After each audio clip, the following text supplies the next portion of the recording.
In this video, I'll be showing my process of building and painting this garage kit of Kirakira from the game Dona Dona Let's Do Bad Things Together, sculpted by Sayori Kobo. I start off by inspecting all the parts and cutting off the tabs.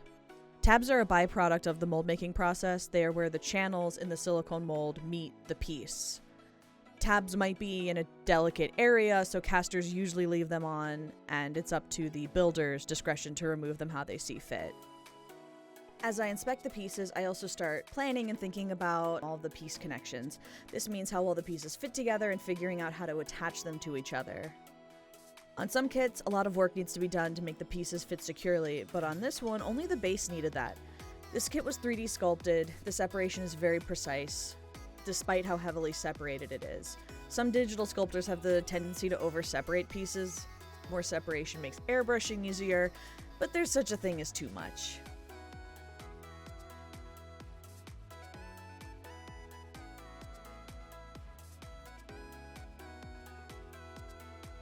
Here you see me using one of the two main methods I use for connecting pieces: pins. Pinning is a straightforward process.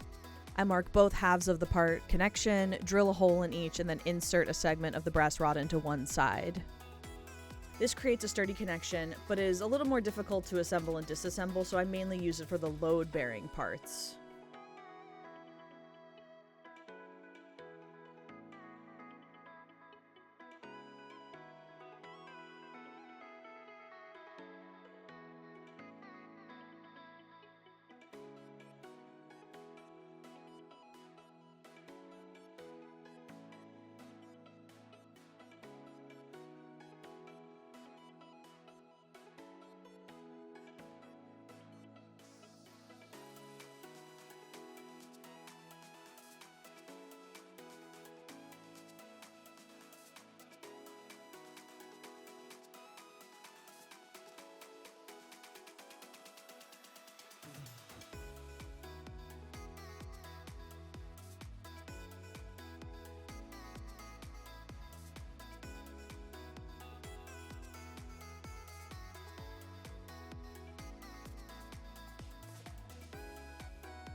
Wherever possible, I prefer to use magnets over pins.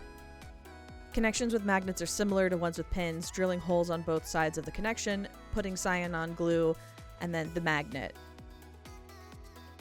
The side of my X-Acto knife is the perfect tool to hold and place the magnet. I just use some tape to keep glue from getting onto the blade. With the magnet on one side set, I cover that with tape too, drop the opposite magnet on, add glue to the opposing piece, and then press the connections together. It would be a little bit faster if I didn't do the tape thing, but this prevents me from accidentally putting a magnet in backwards.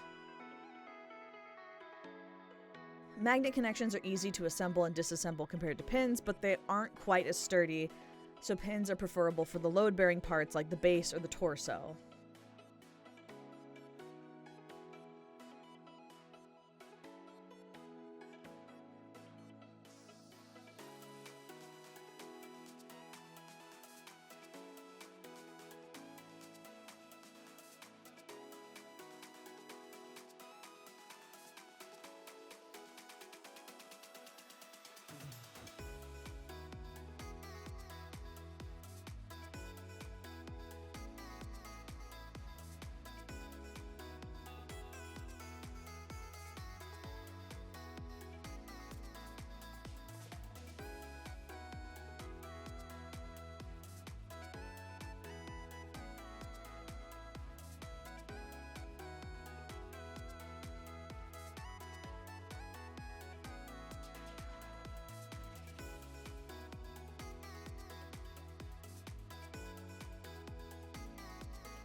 Magnets below a certain size become difficult to work with, so for attaching small pieces, I use a pin of thin brass wire instead.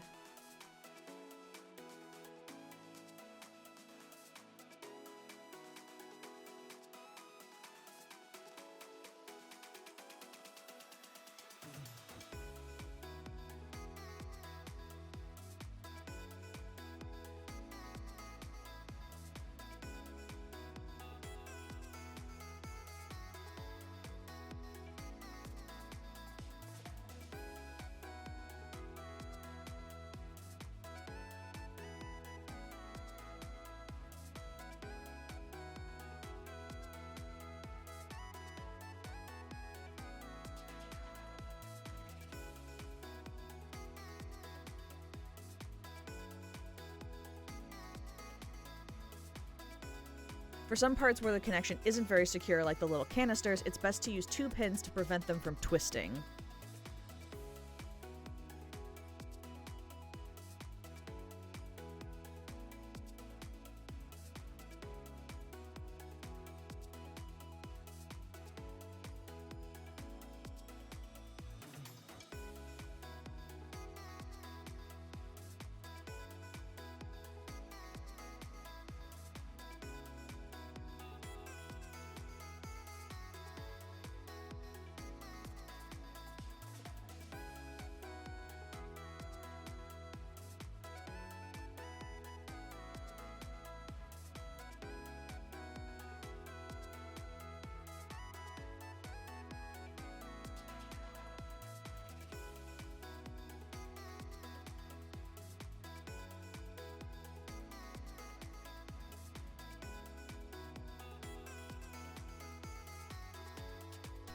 And here you can see both kinds of connection in action.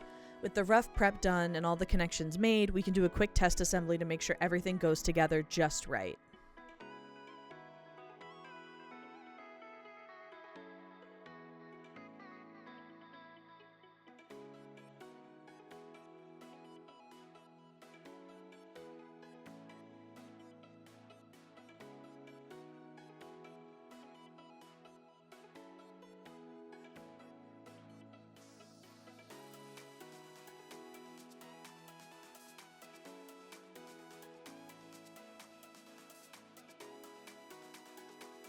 It's looking good so far, but now the real fun begins.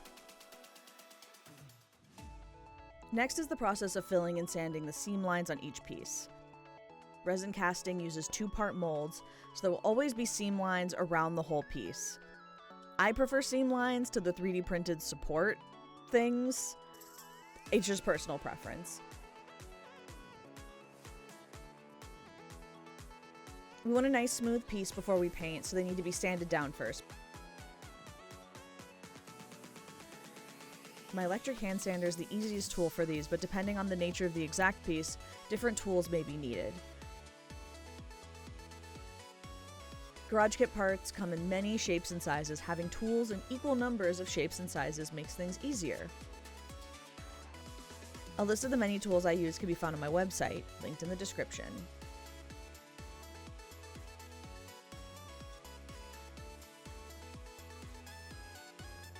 For some parts, the sides of the mold are more significantly offset from one another, so the seam line is a lot harsher.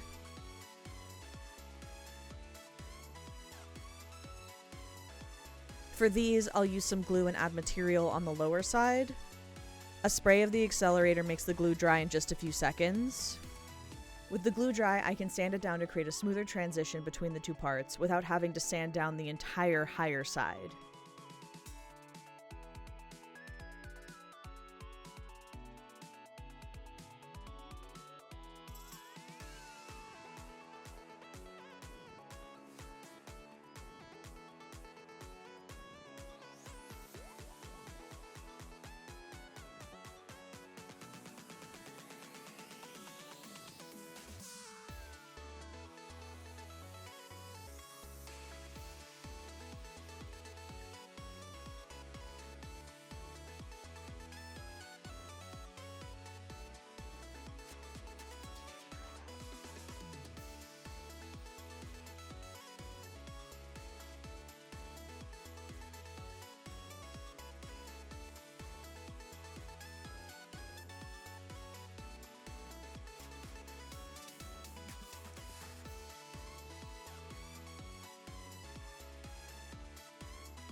I mentioned earlier that most of the parts in this kit fit perfectly out of the box. The one exception is the stands that connect to the base. I used my dental bit earlier to widen the holes in the base to make room for the stands to fit, but now I want to make them fit as tight as possible. I put Vaseline on the stand so that putty won't stick to them, and it all stays on the base instead. This putty is a 2-part polyester putty consisting of a base and a hardening catalyst. Once activated, it dries in about 30 minutes, which is a happy medium between giving enough time to work with it and then fast enough to not super slow down my workflow. 2-part putties also don't shrink when they set, which helps to make that fit really snug. I press the supports into the base and let the putty set and then sand off the excess afterwards. On some kits, like my last one, this process is needed on many more of the pieces, but in this case, this was the only time I needed to do it.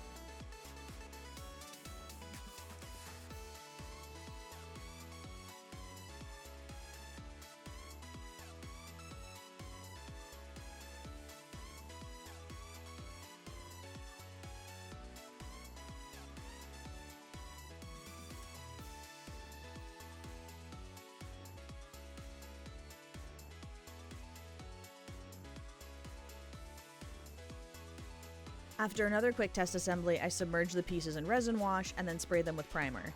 This happened off camera, so just picture it with your mind.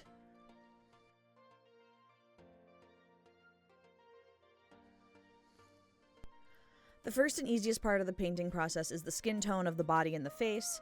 The prototype for this kit used a lighter skin tone than the official art, which was a little bit more tan. I asked the client that I painted this for which one they preferred, and they decided to go with the more tan look. Because I'm using clear skin tone paints, I don't have to mix a new color.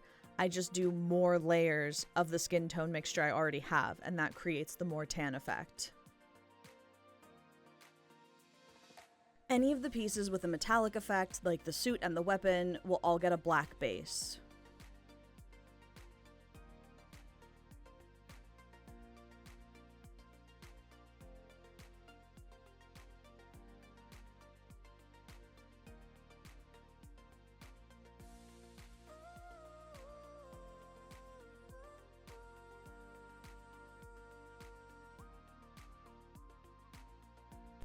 Her hair has a gradient, so I start with the bright pink on top.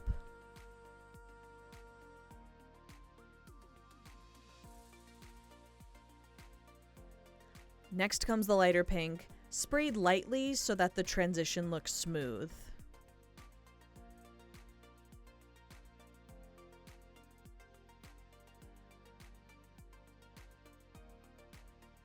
After that is a stripe of orange.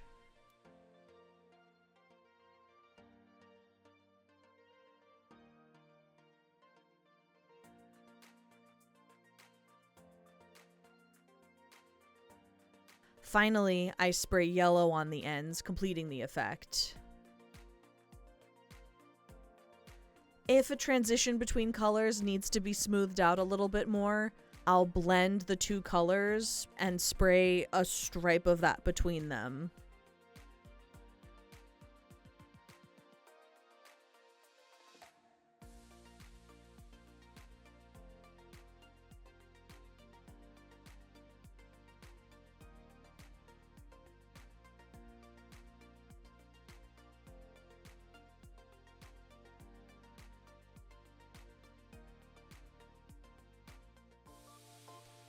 With the base gradient of the hair done, it's time to mask out the pattern for the blue highlight. Fortunately, the pieces have a scribed mark outlining it, so I don't have to figure out where to mask by myself, but it's still a lot of little tiny pieces of tape.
With the main shape traced out, I used thick masking tape and plastic wrap to cover everything else, and the liquid masking to make sure that the edges are perfectly covered.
Unmasking is usually a little nerve-wracking because you can damage the paint underneath, which means you would have to start the whole process over.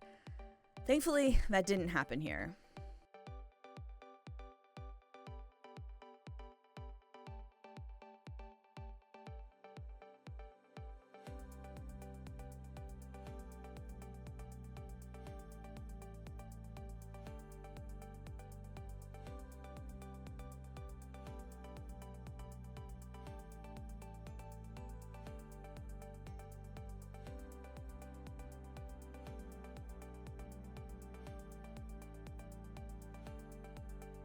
Here, I'm masking off the body so I can paint the belts.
For the suit, I started off everything with a base of a metallic chrome, and then I went over it again with clear black.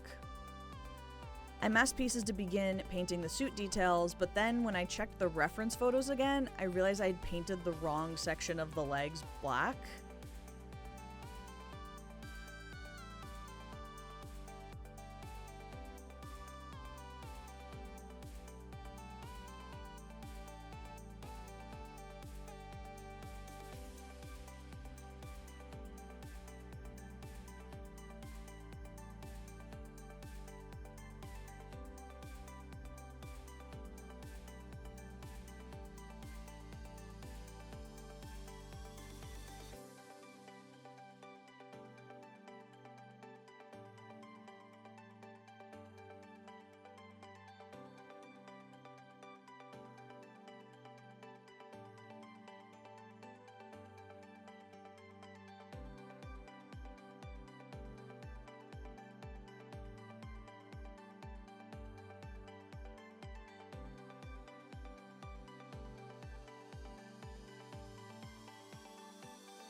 I cut out some of the process, but just know I had to strip, repaint, and remask many of these pieces.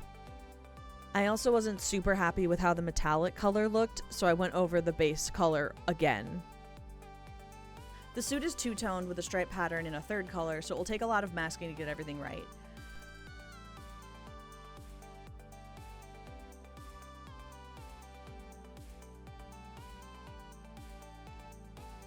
First, a layer of dark iron, and then gold pearl on top of that.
After that, I went back in with chrome and then clear magenta. If you have a metallic silver for a base layer and clear color paints, you can create a metallic effect in any color without needing a specific type of metallic paint.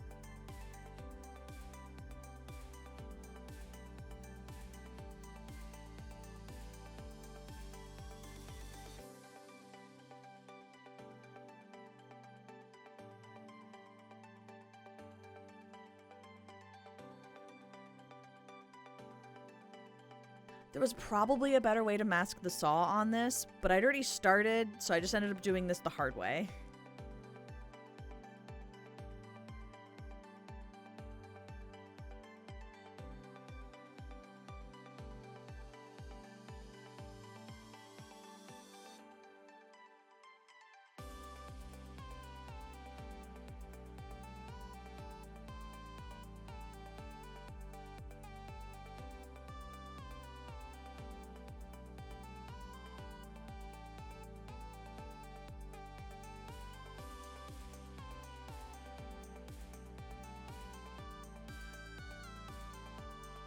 With the colors done on the suit, it's time to do the stripe pattern. Before I masked to cover it up, now I'm doing the opposite and masking everything but that. The patterns and colors on this kit are complicated, so I'm very grateful that the circle that made this kit had so many prototype photos.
The handle has a pattern on the grip that also needs to be masked.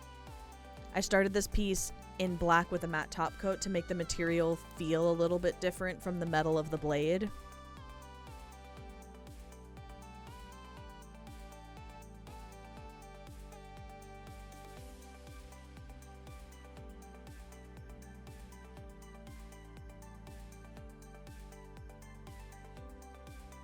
The shoes and the weapon get painted white, but then I realized that the colors of the weapon needed to be layered in a different order, so I have to repaint that later. I was trying to do as many pieces at once as possible to reduce the amount of time swapping paint, but I can't mask it the way that I want if I put on the white and magenta now. Once the stripes for the suit are masked, I start with a chrome layer again, and then a mix of blue, green, clear on top.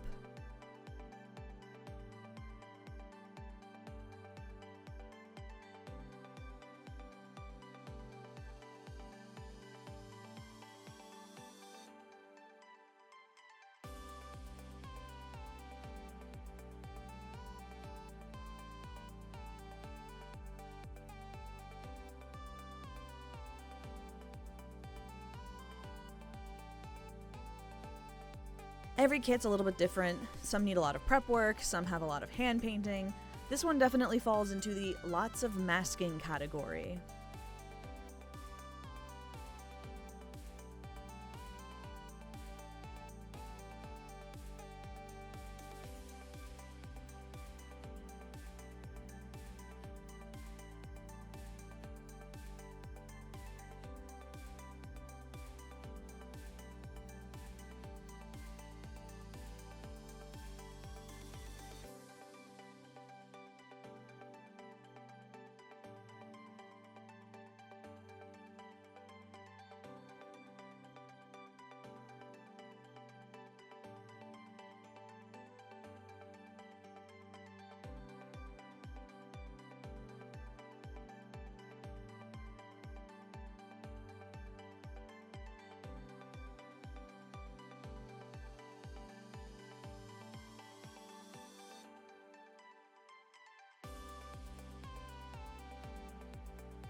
I paint the layered panels of the weapon from the bottom up, starting with the red, which needs a white undercoat to look nice and bright. I chose this approach because going bottom up means I only need to mask the flat part of each plane.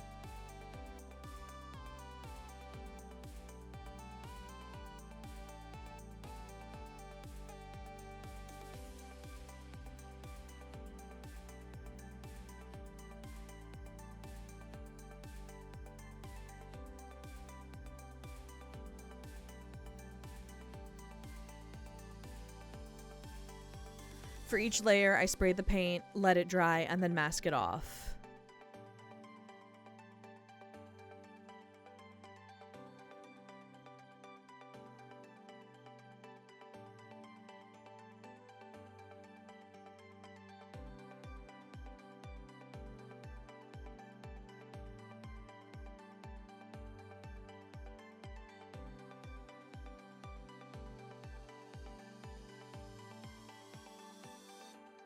Even though I'll be spraying the whole weapon a black base coat later, spraying this part black now means less masking.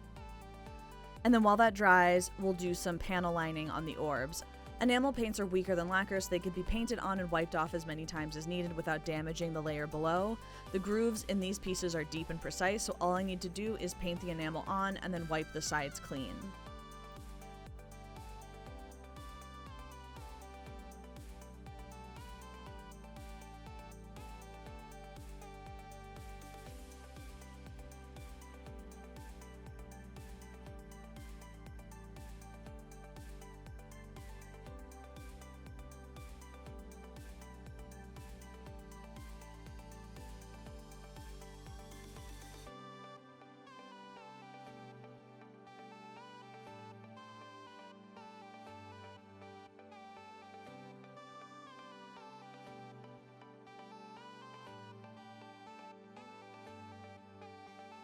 Once the black detail is masked off, the final panel is done in white.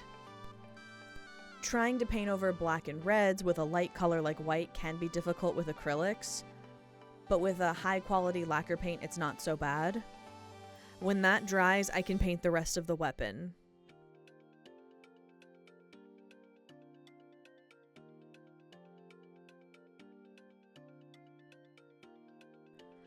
For these orbs, I could have masked them entirely with liquid masking, but the handy circle cutter makes covering part of it with tape easy and the whole process a lot cleaner.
Just like before, I mask the part of the weapon I need to stay white, and then spray the same black, chrome, and clear magenta layers I used for the rest of the suit.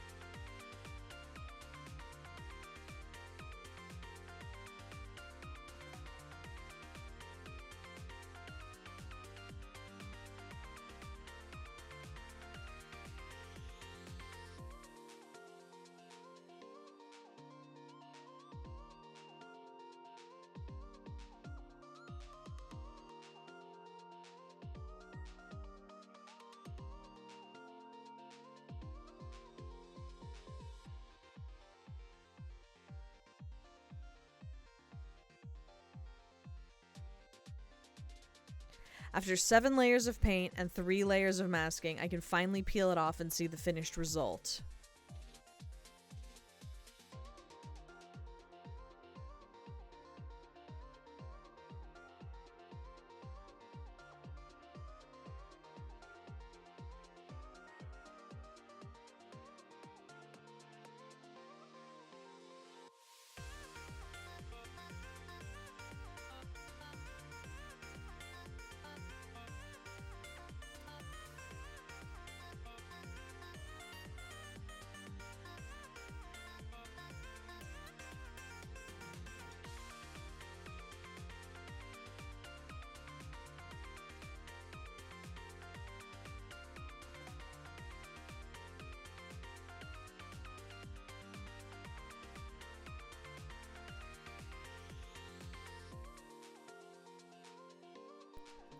For the details of the face, I'm hand painting with enamels.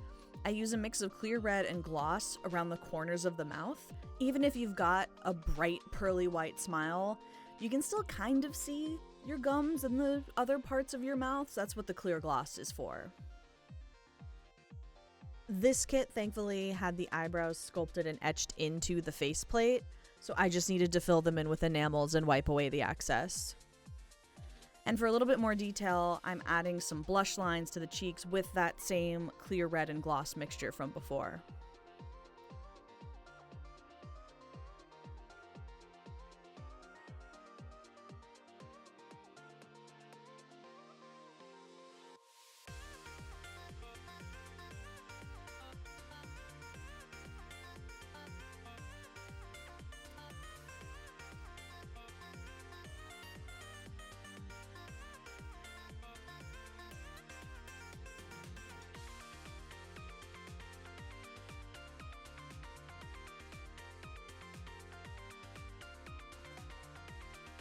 The decals for this kit are really good quality. To some people, decals have a little bit less charm than hand-painted eyes, but decals are also kind of easier for some things like these stripes.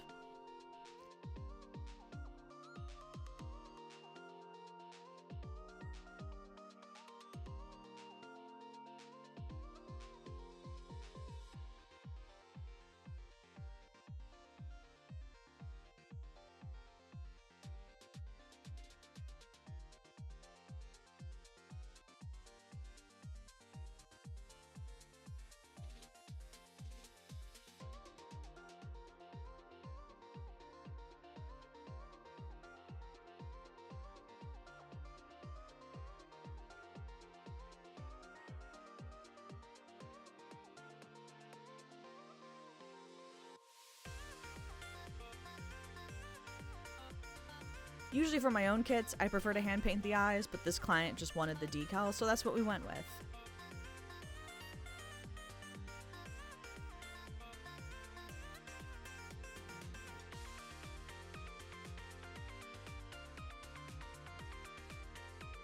Once the decals are dry, I seal them with a clear gloss top layer.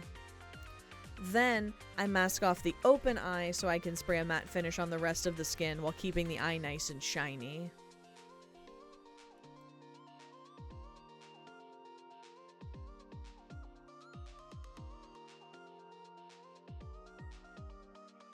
Once she's all done, all that's left is the base.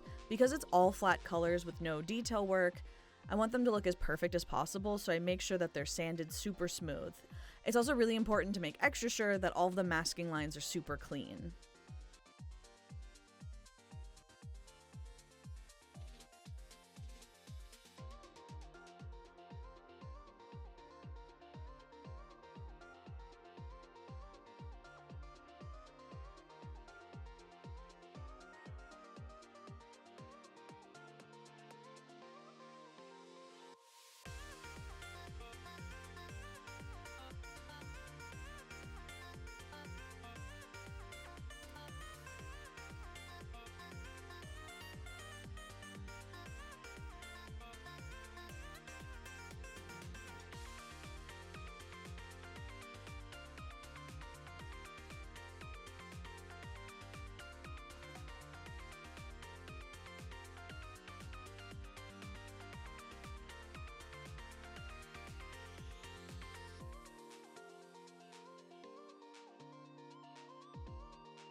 The underside of the base plate also had a nice inscription from the circle that made it, so I filled that in with silver enamel to make it pop.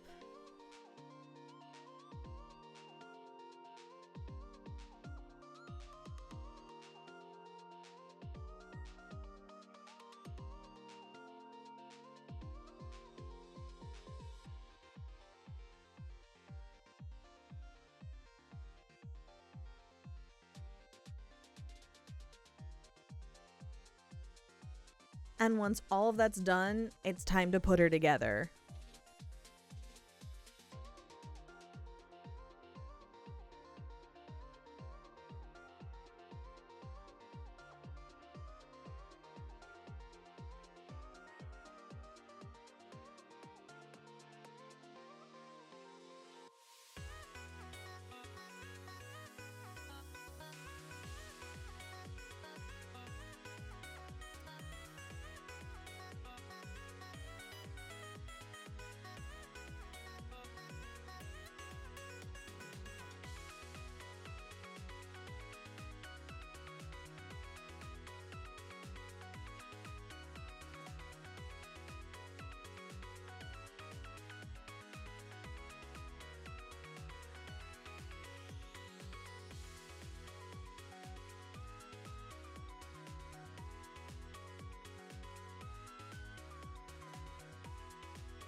I'm so grateful I got the opportunity to paint this kit. The first time I saw it, I actually thought she was just an original character, and then weeks later, someone contacted me about a commission. I then learned what kind of game she's from. Either way, she's a super cute character with a unique art style, and this was a wonderfully well-made sculpting cast. Always grateful when the cast is high quality. I am really proud of how she turned out, and I'm so excited that I filmed it and I can share it with everyone. If you want to see more of my work, I post online, I do live streams while painting, I also play games. I'm trying to make more videos.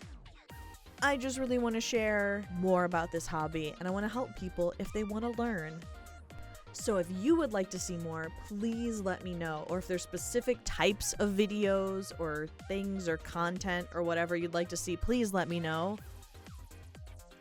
If you watched until the end, thank you so much. I really appreciate it. And have a wonderful rest of your day. Keep painting, keep building.